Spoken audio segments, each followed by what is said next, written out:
નમસ્કાર મિત્રો, જય શ્રી કૃષ્ણ. હું છું BM રજાસરા. મિત્રો, આપણે ઘણું બધું ઉગાડતા હોઈએ, દરરોજ હું તમને અલગ અલગ વિડીયો બતાવતો હોઈ છું, પરંતુ આજે હું તમને કંઈ વાવીને બતાવવાનો નથી. આજે આપણે વાવી છીએ તેનું રિઝલ્ટ કેવું આવ્યું છે તે હું તમને બતાવીશ.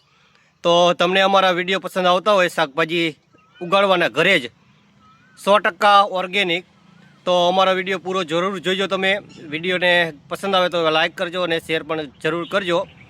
તો અમે થોડા દિવસ પહેલાં જે બિયારણ બધા લાવ્યા હતા શાકભાજીના, તે અમે આપણે આ ઘરે જ ગાર્ડનમાં ઉગાડ્યા હતા. તેનું અત્યારે શું રિઝલ્ટ છે ને તે હું તમને આજના વિડીયોમાં બતાવીશ. જોઈ લો, એક બિયારણ આપણે લાવ્યા હતા, 10 રૂપિયાનું પેકેટ હતું. ઘણા બધા પેકેટ હતા, એમાંથી આપણે એક લાવ્યા હતા કોથમીરનું. તો સરસ મજાની લગભગ 3 થી 4 દિવસ થયા, એ છતાં પણ ઉગી ગઈ છે. જોઈ લો, સારો એવો જર્મિનેશન થઈ ગયું છે. એટલે તમે પણ જ્યારે પણ કંઈ પણ ઉગાડો ત્યારે એક સારી પ્રકારનું બિયારણ લાવવાનું, કોઈ પણ સારી કંપનીનું. અને ત્યાર પછી આપણે આ 2 લાઈન છે, જોઈ લો, એક આ લાઈન છે અને એક આ લાઈન છે. આમાં આપણે ગુવાર ઉગાડ્યો હતો અને આમાં આપણે ભીંડા ઉગાડ્યા હતા. તો તે પણ સરસ મજાના ઉગી ગયા છે અને 100% જર્મિનેશન છે આનું. તો જોઈ લો, સરસ મજાના બધા આ છે ભીંડા, જે તમને હું બતાવું છું. જોઈ લો, પૂરી લાઈન બતાતી હશે. ત્યાર પછી આમાં છે ગુવાર. ગુવાર હું તમને બતાવું, જોઈ લો, સામેથી છે. અને ત્યાર પછી અહીંયા છે, અહીંયા છે, અહીંયા છે. તો આ પણ સારું મજાનું જર્મિનેશન થઈ ગયું છે ગુવારનું. અહીંયા કણે પણ એક છોડ હતો, પરંતુ આ ચાલવાથી ડટી ગયો છે. ત્યાર પછી આપણે કાલે જ વિડીયો મૂક્યો હતો, જે આ કોથમીરના દાંડલા ઉગાડ્યા છે તે જોવી કેટલા દિવસમાં ઉગે છે તે પણ હું તમને બતાવીશ. આમાં પણ કોથમીર આપણે ઉગાડી હતી. આ છે ચોળી. ચોળી પણ સરસ મજાનો ગ્રોથ છે. અને અહીંયા ધાણા ઉગાડ્યા હતા. ત્યાર પછી આ છે એલોવેરાનો પ્લાન્ટ. અને આ છે બધાની પ્યારી શાકભાજી, એટલે છે પાલક.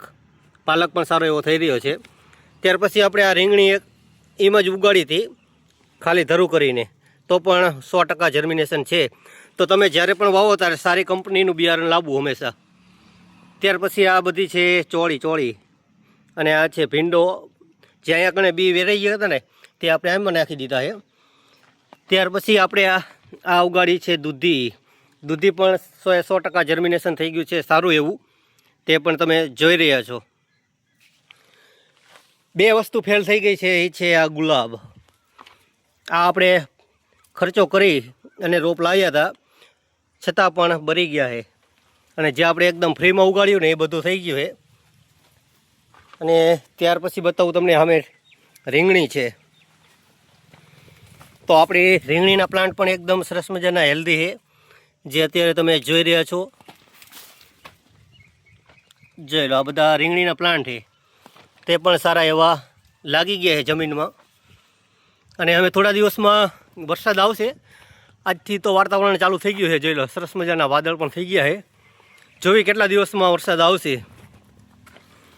અને હવે મારે તમને ખાસ જે બતાવવાનું છે ને તે હું તમને બતાવી દઉં. આ છે આપણા ટેટીના વેલા, જેમાં તમે ઘણા બધા ફૂલ પણ જોઈ રહ્યા છો. 2 વેલા અહીંયા છે અને એક વેલો અમે સામે છે.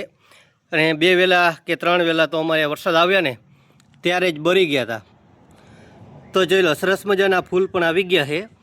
અને મારે તમને જે બતાવવું છે તે તમે જોઈ લો. આ છે ટેટી.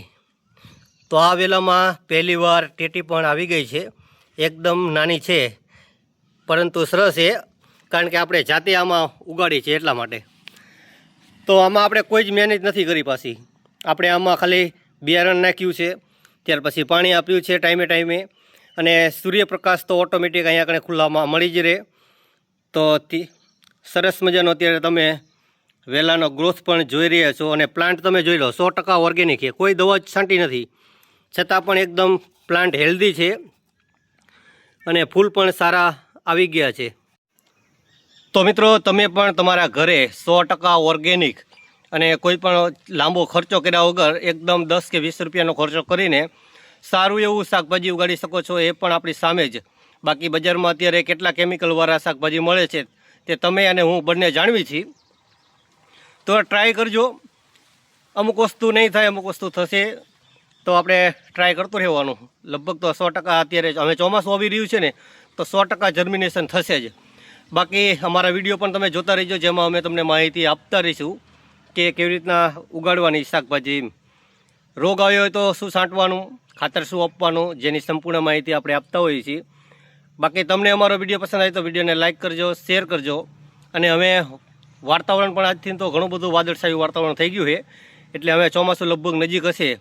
તો તમારા ત્યાં વરસાદ છે કે નહીં તેના પણ વિશે તમે મને કોમેન્ટ કરી અને જરૂર જણાવજો. બાકી મળીશું આપણે આવતીકાલે એક નવા વિડીયોમાં. ત્યાં સુધી તમે મને આપજો રજા. તમને બધાને મારા રાધે રાધે. Thank you.